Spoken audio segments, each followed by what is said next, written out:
Muy buenas tardes. De nuevo compartiendo por nuestra lectura en estos días.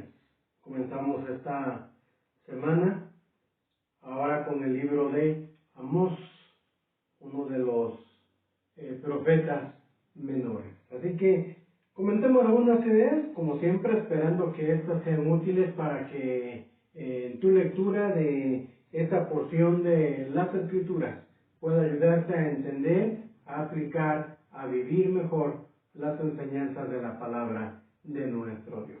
Así que hablemos un poquito hoy del libro del profeta Amós. Este profeta, por lo que describe también el mismo libro, fue en su cuestión laboral, era pastor de ovejas y era recolector de higos silvestres. Era un hombre dedicado al campo y de ahí lo toma Dios para poder ministrar. Era uno de los pastores de un poblado llamado Tecoa. Este lugar estaba al norte del reino del sur de Judá, muy cerca de la frontera con el reino del norte, Israel. Ahí era donde vivía. Sin embargo, aun cuando era un morador del reino del sur de Judá, Dios lo llama para ministrar en el reino del norte, en Israel. Así que a su debido tiempo, Amós se dirige a Israel para poder darles a la nación del norte el mensaje que Dios tenía para ellos.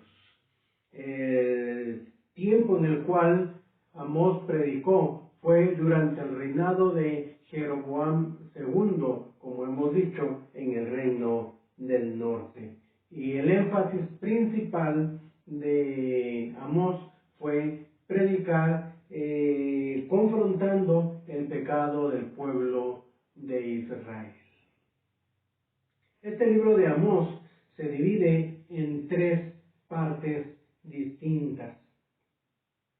Capítulos 1 y 2 tienen que ver con la primera parte, capítulo 3 al 6 y finalmente capítulos 7 al 9. Hablemos brevemente de cada una de estas partes del libro de Amós. Capítulos 1 y 2 es el mensaje de Dios a través de este profeta, mensajes para las naciones de alrededor de Israel, pero termina también con mensaje a la nación misma de Israel. Comienza Amós predicando de las naciones circunvecinas, acercándose cada vez más hasta llegar al objetivo principal, hablar de el reino de Israel. Independientemente de las diferentes naciones, inclusive hablar de la nación de Israel, hay algunas situaciones, particularmente dos en especial, que va a condenar Dios a través del profeta Amós. Lo que es la violencia, el uso de la violencia. Cada una de las naciones describe actitudes de violencia en las cuales vivía. Y la otra es la injusticia que practican en diferentes formas. Entonces, prácticamente el llamado de Dios es a reflexionar sobre estas dos faltas en particular, la violencia y la injusticia. Al centrarse en el mensaje al pueblo de Israel, al reino del norte, habla especialmente cómo el pueblo de Israel había practicado violencia e injusticia, ya no con los de afuera, sino aún con los de su propio pueblo, con un grupo muy en particular, con los pobres. Los mismos del pueblo de Israel, los más poderosos, los que estaban mejor acomodados, violentaban y practicaban la injusticia en el trato hacia los pobres. Esa es la parte en la cual entonces Dios acusa el pecado de su propio pueblo. Y es interesante notar aquí cómo Dios a través de Amós va hablando primero a naciones de alrededor de Israel. Pareciera que entonces las personas malas son las que rodean al pueblo de Israel. Pero poco a poco se va acercando hasta que finalmente viene incluso acusación contra el pueblo mismo de Dios. De tal forma que hay una idea muy importante que encontramos en esto, y sobre todo que se enfatiza cuando acusa directamente la violencia y la injusticia del pueblo de Israel. Israel, aun siendo el pueblo escogido de Dios, no es mejor que las naciones que le rodean. Es el pueblo al cual Dios ha amado en gran manera, el que ha cuidado de muy diversas formas y en diferentes tiempos y circunstancias. Sin embargo, aún todavía es un pueblo lleno de maldad. No es mejor que aquellos que están a su alrededor. Y aun cuando pareciera que en principio el juicio es contra todos los demás, al final concluye también la acusación contra el mismo pueblo de Israel, quienes no son mejores de aquellos pueblos que les rodean. Habiendo enfatizado entonces el propósito o señalando el pecado del pueblo de Israel, entonces pasamos a la segunda parte, capítulos 3 al 6. Ya una vez que Amós ha focalizado al pueblo de Israel y les ha mostrado cuáles son las faltas por las cuales Dios está enojado contra ellos, viene el mensaje entonces a Israel, pero particularmente a sus dirigentes. Olvida a las otras naciones para centrarse en tratar el asunto del estilo de vida del pueblo de Dios, exponiendo algunas ideas muy sobresalientes. Uno, expone la hipocresía religiosa del pueblo de Israel. El pueblo de Israel, el reino del norte en específico, era un pueblo que seguía los rituales religiosos, practicaba muchas de las situaciones que venían en la ley en cuanto al culto a Dios. Sin embargo, era una actitud hipócrita. Dios los juzga como un acto de hipocresía. La razón, por su actitud hacia los pobres. No hay concordancia entre toda la religiosidad que viven con su práctica, especialmente en el trato a los pobres. Para Dios es de vital importancia, entonces, que haya correspondencia entre lo que hago en la adoración a Dios y lo que se hace en el trato a nuestros semejantes. Otra de las cosas importantes por las cuales viene el juicio de Dios es que los acusa por su idolatría.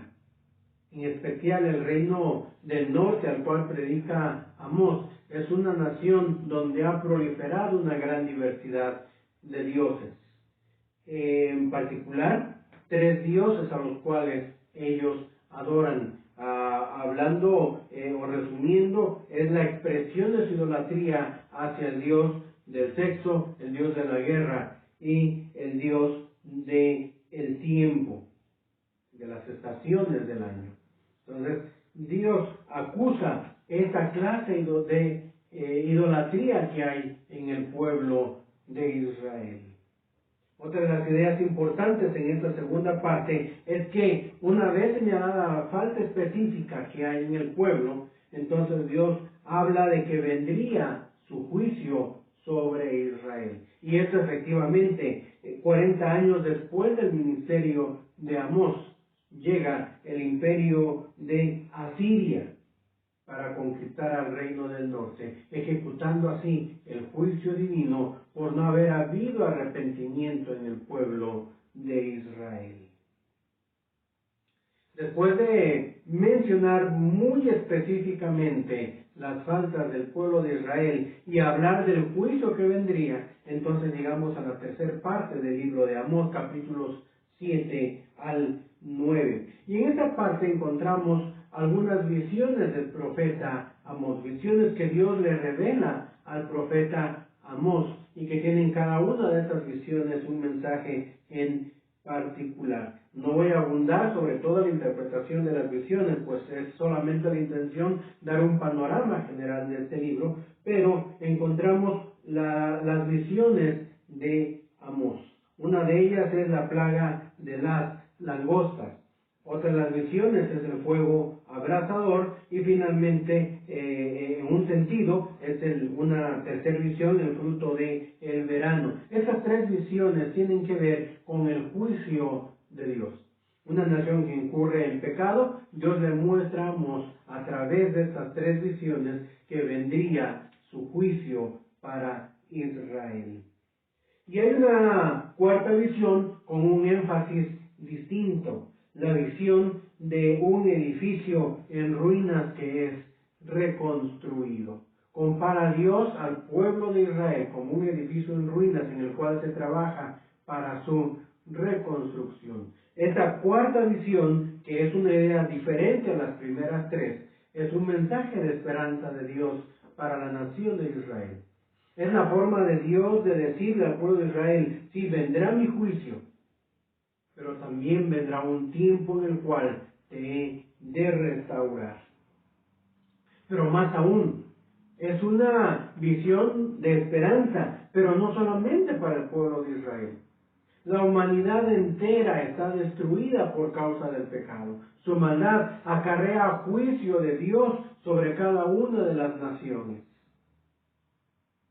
Sin embargo, este mensaje de esperanza, esa cuarta visión del profeta Amós, una visión de restauración, nos plantea la idea no solamente del pueblo de Israel en un futuro un tanto cercano a Amós, sino nos habla de la obra de Dios respecto a la salvación de toda la humanidad y un futuro de un tiempo mucho más amplio que nos incluye incluso a nosotros en el presente y a las generaciones que están por venir, y apunta incluso a la eternidad, en el cual Dios restaura a su pueblo, haciendo una gran familia, donde ya no solamente estarán los hebreos, el pueblo originalmente escogido por Dios y la promesa dada a Abraham, sino una familia que incluirá personas de todas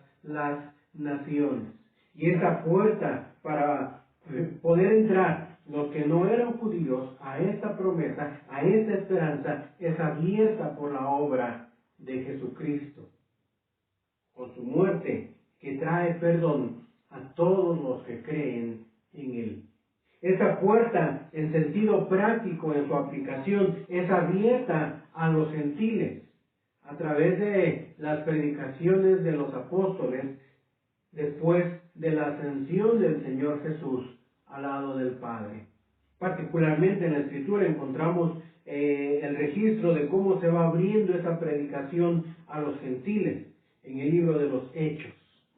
Diferentes tiempos, diferentes personas, como el mensaje ya no es solo para los judíos, sino este mensaje esperanzador, este mensaje de salvación se va extendiendo incluso a los que en sangre no son los judíos. Sin embargo, la promesa de Dios también los alcanza a ellos. Y esta visión con la que concluye Amós, este mensaje de esperanza, este edificio reconstruido, es el pueblo de Dios, siendo restaurado, haciendo de él una familia, donde incluso ahora entran otras naciones, a donde tú y yo, si creemos en Jesucristo como nuestro Salvador, también tenemos cabida. Si Dios habla a tu corazón, mostrándote que hay pecado en ti, si Dios habla que trae juicio por no arrepentirte, créeme que en verdad lo traerá. Quizás tarde un poco de tiempo. En el caso de Israel pasaron 40 años después de Amós, pero finalmente la palabra de Dios se cumple. Hay un llamado de arrepentimiento. El llamado de Dios es: vuelve a mí. Hay esperanza. Me has fallado, es cierto. Traigo juicio, también es cierto. Pero hay un mensaje de restauración. Si sientes que Dios te habla a ti, vuélvete a Él. Busca su perdón, que su misericordia es abundante. Y esa esperanza alcanzará también a tu propia vida, trayendo salvación. No importa que seas gentil, no importa que no seas del pueblo de los judíos, Esa salvación también alcanza tu vida si crees en Jesús como tu único y suficiente Salvador. Ideas generales del libro de Amós que puedan edificarnos, que puedan llevarnos a crecer en nuestra relación con ese Dios justo, pero también un Dios de misericordia. Gracias, Dios, te damos por tu palabra. Pedimos que la lectura de ella, bajo la dirección de tu Espíritu Santo, hable a nuestros corazones, sobre todo que nos lleve a esa relación personal contigo por la salvación a través de Cristo Jesús. Gracias por tu palabra. En el nombre de Jesús